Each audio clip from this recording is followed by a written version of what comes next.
Very good morning, dear students. Let us proceed in the lesson metals and non-metals with the chemical properties of the metals today. Last time we have already finished with the physical properties, that is the appearance of the metals. Now today we are going to learn about what is the chemistry behind these metals. Okay, so let us discuss now the first one, that is the electronic configuration. Now you might be aware of the electronic configuration. Now electronic configuration is nothing but is the basis of chemical behavior of elements. That means it is when we know about how are the electrons in the orbit, we come to know about their behavior. Okay, so that is the basis of the chemical behavior of the elements. Now let us discuss about taking into consideration few examples about the electronic configuration. So let us discuss about the sodium, magnesium and aluminum with their atomic number. So let's first discuss with the first metal, that is sodium. Now sodium's atomic number, by now you must be aware that it is 11 and its electronic configuration is 2, 8 and 1. Okay, so that means it has one valence electron in its outermost shell. Okay, now whereas if you take magnesium, okay, whose atomic number is 12, just after sodium, that is its electronic configuration becomes 2, 8 and 2. That means it has 2 valence electrons. Find the third one, that is the aluminum, and that is 13 atomic number. Okay, so what will be its electronic configuration? Yes, you are right, 2, 8 and 3. That means it has 3 valence electrons. So most of the metals have the presence of, majority of these metals have up to 3 electrons in their outermost shell, which they can give very easily. So that is why they form the ions. Okay, so formation of ions is nothing but a tendency to lose their valence electrons to form the positively charged ions. Now you remember last time I have told you how they are, why they are called as positively charged ions. It's because if they lose those electrons, number of electrons are less and number of protons are more, because protons and electrons are always equal, and if they lose electrons, that means there will be an imbalance in the protons, and therefore these, once they are losing the electrons, they will be called as the charged particles, and these charged particles are nothing but ions. So they form, by giving electrons, they are becoming positively charged ions, and these positively charged ions are also called as cations. Last time I mentioned to you about it, right? Now sodium loses one electron and it forms the sodium ion by having a stable state of 2, 8, because they have to be in the stable state. Whereas the magnesium loses 2 electrons and it also have the stable state of 2, 8. Fine. So whereas the aluminum loses 3 electrons to form the stable state of 2, 8 again. Okay, it loses 3 electrons because it has 3 valence electrons. So this is how they are forming the positive ions. So aluminum form aluminum ion, magnesium form magnesium ion, and sodium forms sodium ion. So this is their property. Next is reaction with oxygen. How these are reacting? So mostly the metals, when they react with oxygen, they form their respective oxides. So metal oxides they form. Like for example, if you take copper here, okay, when it reacts with oxygen, it forms the copper oxide. Okay, so we know that when an acid is added to the base, okay, what is formed? Do you know what is formed? Yes, you are right. It is forming nothing but the salt and water, and this process is also called as a neutralization reaction. Fine. Now if suppose we take now metal oxide, as I have mentioned to you, when the metal reacts with the oxygen, they form their respective oxide. Like for example, copper forms copper oxide, magnesium reacts with oxygen to form magnesium oxide, aluminum reacts with oxygen to form aluminum oxide. But these oxides, if you try to dissolve it in water, they will form the hydroxide, and if you just put the red litmus paper, this red litmus paper will turn blue, which says that these metal oxides are basic in nature. Just like how the bases are acting, the same way metal oxides are also becoming basic in nature. That means if you add to them acid, okay, what do they will form?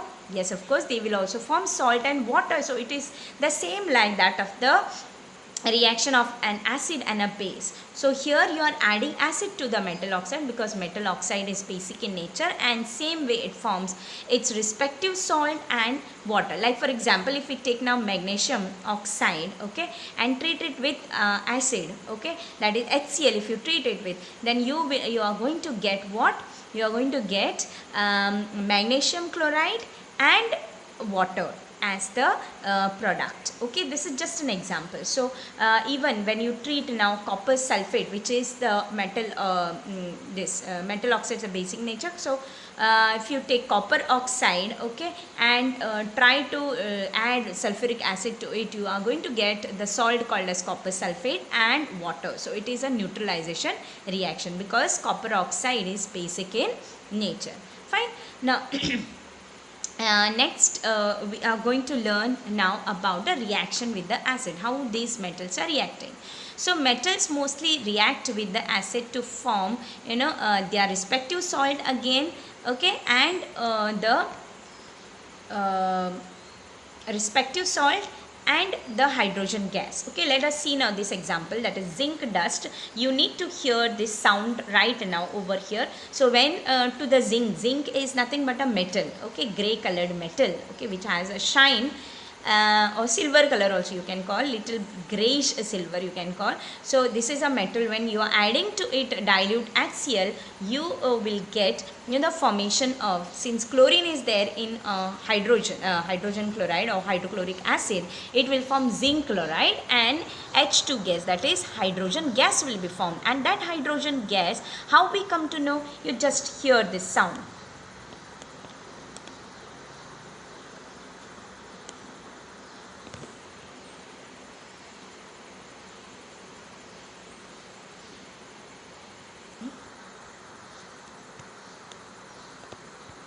Just a minute.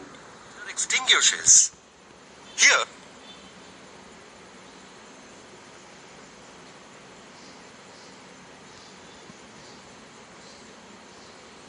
near the mouth of the tube, and observe what happens. Could hear. We can hear a popping sound. So you could hear some popping sound here, right? So it's because there is a gas evolved over here. When we can hear a popping sound, and when you bring the lighted matchstick or maybe a splinter near the mouth of the test tube, wherein this reaction is taking place, when the zinc is reacting with the dilute hydrochloric acid, okay, so it is forming one salt, that is zinc chloride, and second it forms a gas. So this gas, because of the evolution of this gas which is going up, it just extinguishes this flame of the splinter or maybe the lighted matchstick or maybe a candle, and it gives that sound called as a popping sound. A pop you get sound. So it's because the reaction of acids with metal, always remember, it forms the hydrogen gas along with the And metal the splinter salt. extinguishes. Okay? And this splinter will extinguish. Fine. Now let us continue a little Here, further. zinc dust reacts with dilute. Zinc dust is reacting with dilute hydrochloric acid to form zinc chloride, that is the salt, and the hydrogen gas. Okay, so this is how the acid. So most of them you will find that when they react, all these metals, different metals, when they are reacting with different acids, you will get the respective salts and the hydrogen gas. So you can hear over again in this case how the hydrogen gas is formed when just a minute.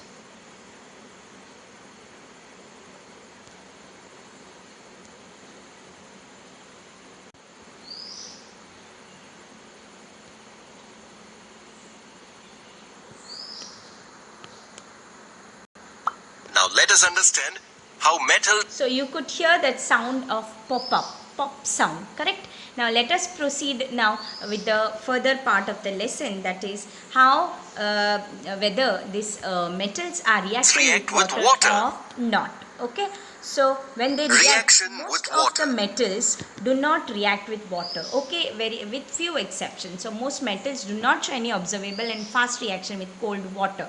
If you see iron do not react much faster. It reacts, but it is a slow reaction. Okay, even other metals, if you see, they have a very slow reaction with water. But there are exceptions against, that is when sodium is placed in water, you will find that there is a spark produced, or it starts burning. Okay, you can see that burning flame comes. It's because it is forming its respective hydroxide and the hydrogen gas. So sodium, is highly inflammable. So when it is, that is why it is kept under kerosene. So when it comes in contact with the air, okay, it catches fire. So even when it is put inside the water, even potassium also, when it is put inside the water, it readily reacts with the water, forming its respective hydroxide, that is sodium forms sodium hydroxide and potassium forms potassium hydroxide, and again hydrogen gas is evolved over here. Fine. So whereas the magnesium, if you see, magnesium forms reacts with the steam, not a simple plain water or maybe boiled water, but it reacts with the steam, and it forms the magnesium hydroxide and even hydrogen gas. So most of the metals, you have seen now the reactivity, but they react with some of the other thing, that is maybe acid or maybe water or oxygen. But there are few exceptions which do not react at all, that is gold and silver do not react with air, water or acids, and that is why they are also called as unreactive metals, and in nature they are found in free state.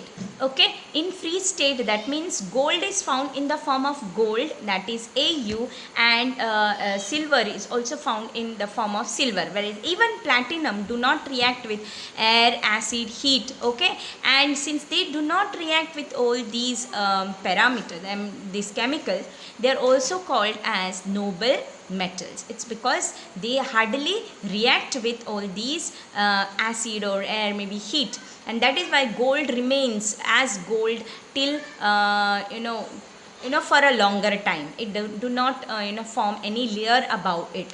Correct. It's because they are unreactive metals and they are found in the form of gold. Like for example, other metals you will not find them in the same form. They will be in their either in their oxide form or carbonate form or whatever it is. Like for example, iron is found in its oxide form. Okay, aluminum is found in its aluminum oxide form, whereas only gold, silver, platinum, these metals are found in their free state. That means gold is only gold, silver is only silver, or platinum remains platinum. So this is regarding the chemical properties of the metals. In the next part of the lesson, we are going to study about the non-metal physical properties of non-metals and the chemical properties of the non-metals. So till then students, bye and thank you.